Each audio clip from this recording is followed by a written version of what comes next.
Hello friends, स्वागत है आपका आपके अपने यूट्यूब चैनल योगा विद प्रशांत पर।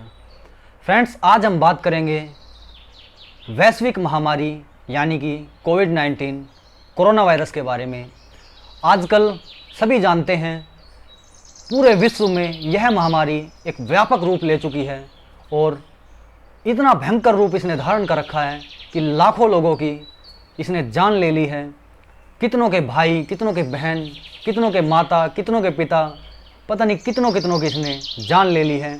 यह हमारे लिए बहुत ही दुखद बात है, लेकिन हम कर भी क्या सकते हैं। अब जो वैश्विक महामारी है उसके आगे तो किसी की भी नहीं चलती, लेकिन हम 2 वेव से तो गुजर चुके हैं। हमने कुछ हद तक संक्रमण पर रोक भी लगा ली है, लेकिन अभी भी इसका प्रकोप बढ़ता ही जा रहा है। WHO का मानना है कि आने वाली तीसरी वेव में यह बच्चों के ऊपर अटैक करेगा और यह हमारे लिए बहुत ही दुखद खबर है, बहुत ही चिंताजनक खबर है। इससे बचने के लिए हमें क्या करना चाहिए, आइए इस पर विचार करते हैं। सबसे पहले बच्चों को तीसरी वेव से बचाने के लिए आपको हाइजीन का ध्यान रखना है, बच्चों की साफ़ सफाई का ध्यान रखना है। बच्चों को बाहर खेलते समय ध्यान रहे अपनी आंखों के सामने ही खेलने दें, इधर उधर वस्तुओं को न छूने दें। इसके साथ बच्चों को जंक फूड खाने से बचाएं। चाउमीन, बर्गर, कोल्ड ड्रिंक्स वगैरह बिल्कुल न दें, क्योंकि इससे हमारी इम्यूनिटी पावर कमज़ोर होती है, जो कि हमारे शरीर के लिए बहुत ही ख़राब है, बहुत ही नुकसानदायक है। और यह वायरस इतना ख़तरनाक है कि यह सीधा हमारे फेफड़ों पर असर डालता है। हमारे फेफड़े कमज़ोर होने शुरू हो जाते हैं और यह प्रवेश कर हमारी जान ले लेता है।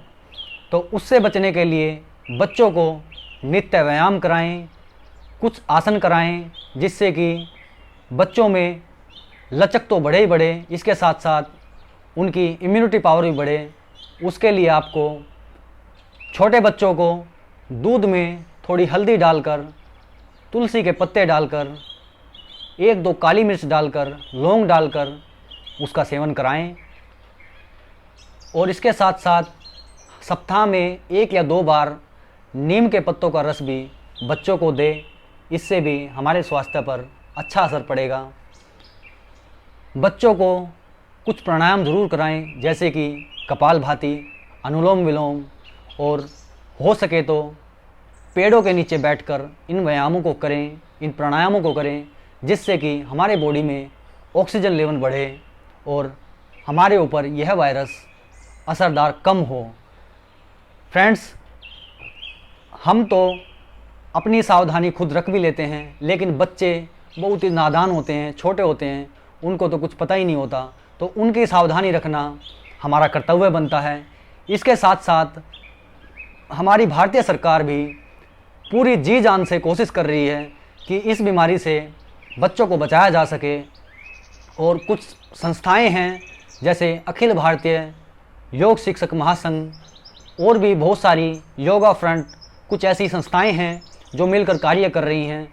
और हमारा सबका एक ही मात्र लक्ष्य है, एक ही उद्देश्य है, बच्चों को आने वाली इस वेव से बचाना, क्योंकि बच्चे हमारे आने वाले भविष्य हैं, हमारे आने वाले भविष्य का रूप हैं।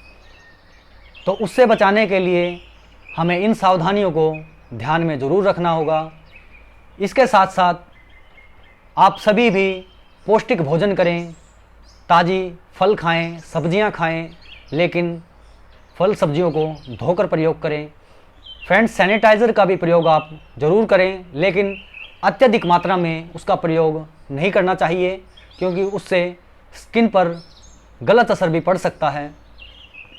इसके साथ साथ आपको हाइजीन का पूरा ध्यान रखना है, घर को भी अच्छे से साफ़ करें। इसके साथ साथ हाथों को अच्छे से धोएं, कई बार दिन में हाथों को धोएं। सबसे महत्वपूर्ण बात, मास्क लगा कर रखें। अपने घर में आने पर ही मास्क को उतारें, अन्यथा बाहर जाएं, भीड़ में जाएं तो मास्क अवश्य लगाएं, क्योंकि मास्क एकमात्र ऐसा उपाय है जो 90% कोरोना वायरस से या फिर किसी भी वायरस से हमें बचाता है, क्योंकि यह वायरस हमारे नाक से और मुंह से प्रवेश करके हमारे श्वसन तंत्र को पार करते हुए हमारे सीधे फेफड़ों में पहुंचता है और वहां की ऑक्सीजन लेवल को कम कर देता है और फेफड़ों की अक्षमता को भी कम कर देता है। तो इससे बचने के लिए आप इन सब बातों का ज़रूर ध्यान रखें। इसके साथ साथ WHO की दी हुई गाइडलाइंस का भी आप पालन करें, और अगर आपको या फिर आपके बच्चे को संक्रमण होता है तो तुरंत टेस्ट कराएं और डॉक्टर को सलाह लें और उनको दिखाएं, घर में ही रखें। इसके साथ साथ सुरक्षित रहें, सुरक्षित रखें। तो फ्रेंड्स, इस प्रकार आने वाली तीसरी वेव से हम बच्चों को बचा सकते हैं। फ्रेंड्स, आज के लिए इतना ही। मैं अपनी वाणी को विराम देता हूं। तो फ्रेंड्स, मिलते हैं फिर किसी नई वीडियो के साथ। तब तक के लिए नमस्कार।